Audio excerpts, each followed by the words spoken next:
Hey guys, what's going on? It's me, Jay. A little bit of funny meme or whatever that I wanted to to talk about. It's crazy that the Taliban, the enemies of the United States, the ops, if you will, the ones that we supposed to be going against, the ones that we supposed to be fighting against, the ones that we actually lost the freaking war to, that took over Kabul within hours, and it's an oppressive regime and are basically a gang of thugs and out of control outlaws are allowed to have a Twitter account, and certain Americans are not allowed to have a Twitter account, depending on their political opinions. I know a friend of mine, Andre Shorter. His shout out to him. Um, his account, his Facebook account, was suspended a lot of times because he expressed his pro black Afrocentric beliefs. Hey Lisa, how you doing? I know other people that have had their Twitter accounts suspended because they've been anti-vaxxers and they've spoken out against the vaccines. Now, whether you like the vaccines or whether you don't like the vaccines, the point is that despite any spectrum of the political any side of the political spectrum that you're on, I know a lot of people, both left and right, that have had their Twitter accounts suspended because of certain stuff that they have said. My friend Chris, another example, he's expressed pro-leftist beliefs, beliefs against the Trump regime and other people, and he's has his account suspended. So I've known several people of various political persuasions that have had their accounts suspended, even several prominent people such as Minister Louis Farrakhan or Alex Jones and others, that they've had their Twitter and Facebook accounts suspended. Yet the Taliban has a social media presence and political pages on Facebook and Twitter and other websites. How come their shit is not suspended? I mean, come on. These guys are terrorists. These guys are political opponents of the United States, supposedly. Okay, let's just say that. It may be so that some agents of the government collaborated with them. Because why are these multinational corporations such as Twitter and Facebook even allowing things? Right, like, exactly what Lisa is saying. A terrorist group can be on social medias, but if you say anything political, you get suspended. This is what I'm fed up about. I don't care if you like the Taliban, if you hate the Taliban, if you're a left winger or you're a right winger.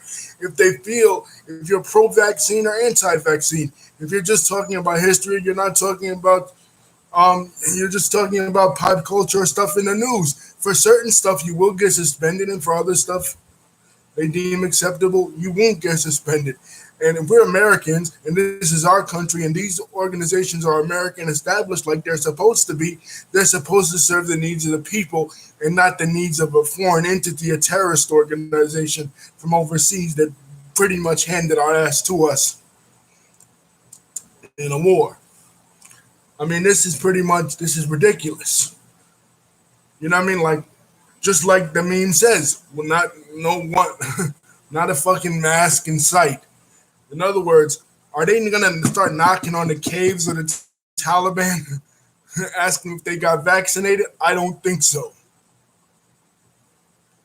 So everything that they're putting us through in Western countries, trying to get us to cooperate with whatever they're telling us, whether they're telling us pro-vaccine or anti-vaccine, pro-Trump, anti-Trump, pro-Biden, anti-Biden, doesn't really matter. If you disagree with whatever it is that is the narrative of that day, you will get suspended. Your account will get suspended because you'll be seen as out of bounds.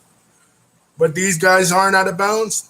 These are complete terrorists. They hate every side of the United States. They hate the BLM side. They hate the anti-BLM side. They hate the right wing. They hate the left wing. They hate all Americans, basically. And they want to see us destroyed. They don't care what ethnicity, what race we are, and what political persuasion we are. They want to see us all destroyed. Yet our American companies go out of their way to accommodate them and will suspend Americans for certain political beliefs. It's not fair. It's wrong. and it should be stopped. And these companies, people like Jack Dorsey, should be held accountable. Social media over the past few years has become really fascistic. People like YouTube, people like Twitter, and people like Facebook. But apparently, not to them, not to the Taliban. Apparently, the Taliban is allowed to have a social media presence. As long as they don't get, and listen to what the statement says, as long as they don't get too violent. Hello, the Taliban was born in violence. All they do is advocate violence. You know, that's like saying, oh, the KKK is just fine as long as they don't say anything racist. Hello, it's a racist organization. The Taliban, a paramilitary organization that carries guns everywhere they go. Hell, when they when they sit down in the bathroom to take a dump, they probably carry guns there.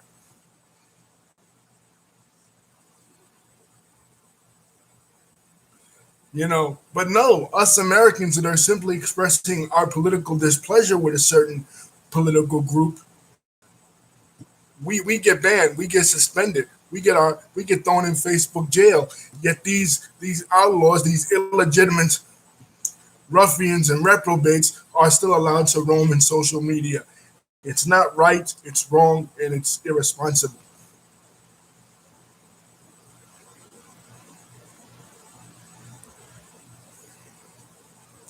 But yes, Lisa is absolutely correct. A terrorist group. I mean, come on, this is not just a terrorist group. This is a terrorist group that,